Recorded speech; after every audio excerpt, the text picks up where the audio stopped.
For the miter joint, as with all joints, we're going to start with our standard block of wood, our stock, and then we're going to measure 3 3/4 in, scribe a line around, cut it along the line, and then that will start our process. Once we've cut it apart, now we're ready to begin working on this particular joint. For the miter joint, we're going to take our square and our pencil, and we're going to use this other lip on the square to make a 45-degree angle. So we're going to go here into the corner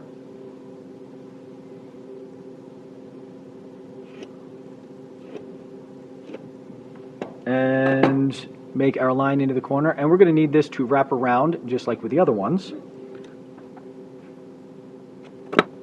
And now, because I have this diagonal here, I need it to be a diagonal down this way now.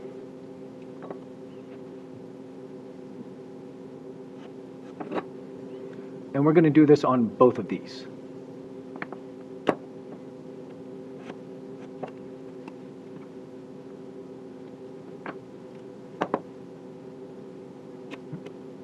Making sure to keep the lip flush. Yeah, we can see a little error there, but that's okay. That's on the waist side of the line. And now we have our lines on both of these, and we're going to cut on the waist side of the line in either the bench vise or a miter box. For cutting the miter joint, we can do this in one of two ways. Option one is at the bench vise, where we clamp it off to the side and we cut it down. I will show that. The other option is with a miter box. If you've been having trouble cutting straight, you can get one of the yellow miter boxes and either clamp it in place or push it up against the side of the table because it has this handy lip. So you can clamp that in there and then put your block in and slide it over so that it lines up with this 45-degree diagonal and cut into the face that way. That's one option.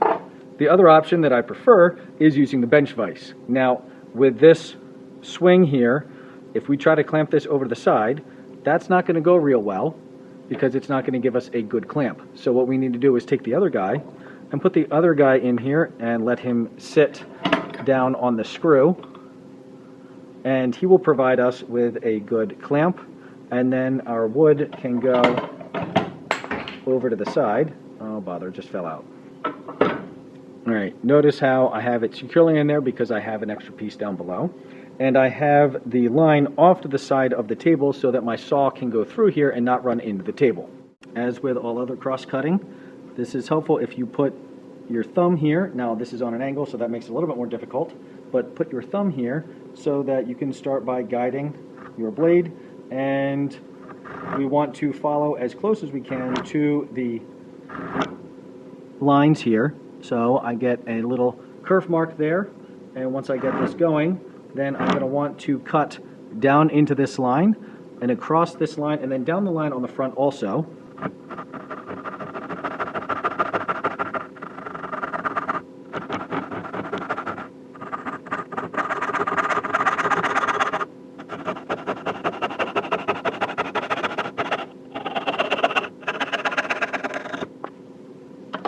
Now, once you have cut all the way through it, there is a good chance that you have a little bit of a lip here where the wood broke before you sliced all the way through.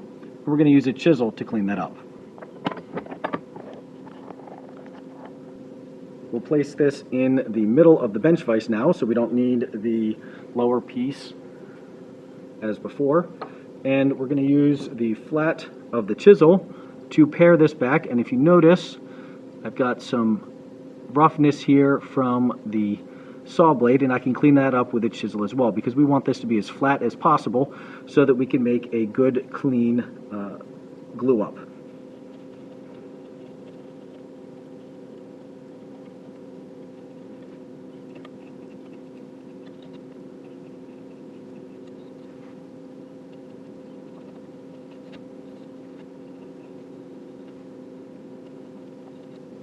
Once we have all of the lumpiness from this, we can now sand it down the rest of the way to get rid of these last couple of lines. Sheet of sandpaper, hold it down with one hand, put this firmly with the other hand, Now, you need to be careful not to rock side to side or front to back, because this needs to be perfectly flat. It also needs to be square across the end, and then at a nice solid 45 degrees. So we need to be careful about how we are sanding this, with frequent checks to make sure that we're not going off the rails here. So we pick up our square for this dimension, and we can also get the square, and you can do it in either direction for this dimension. And we want to make sure that it's snug in all the places. And you can see that I've got this mostly done. I've got just the residual lines there on that guy. Now, once you've sanded this reasonably well, and this is going to be glued up, this is going to be hidden, and what matters is how flush is it going to be. Now it's time to cut, pare, and sand the other guy.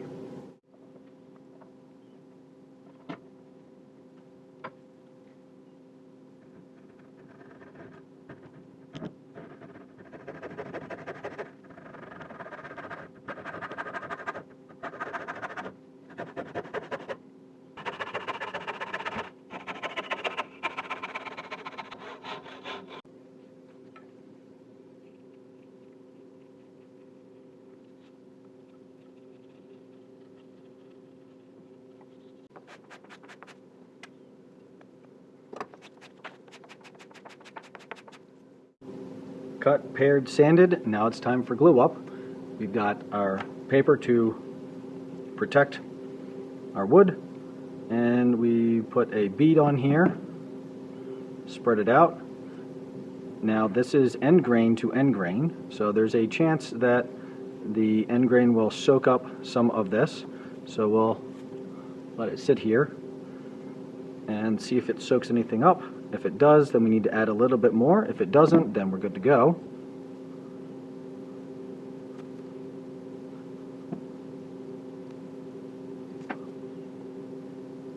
Alright, I'm not seeing a whole lot of soaking up going on. Normally I would see some by now, and I'm not, so we can press this together and rub it back and forth. And we're going to hold this.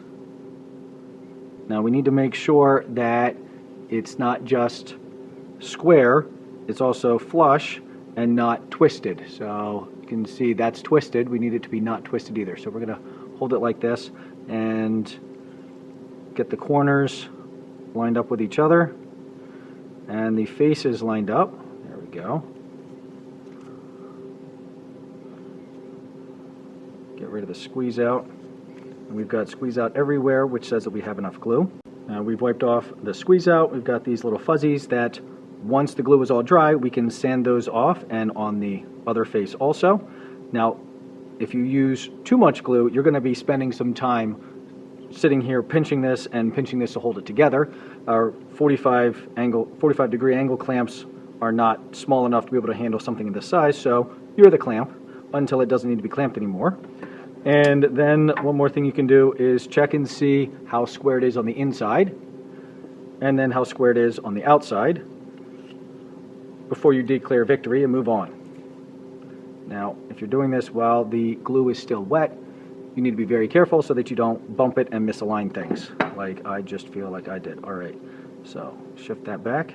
Now, in order to let the glue finish drying, we'll just let it sit there on our scrap paper.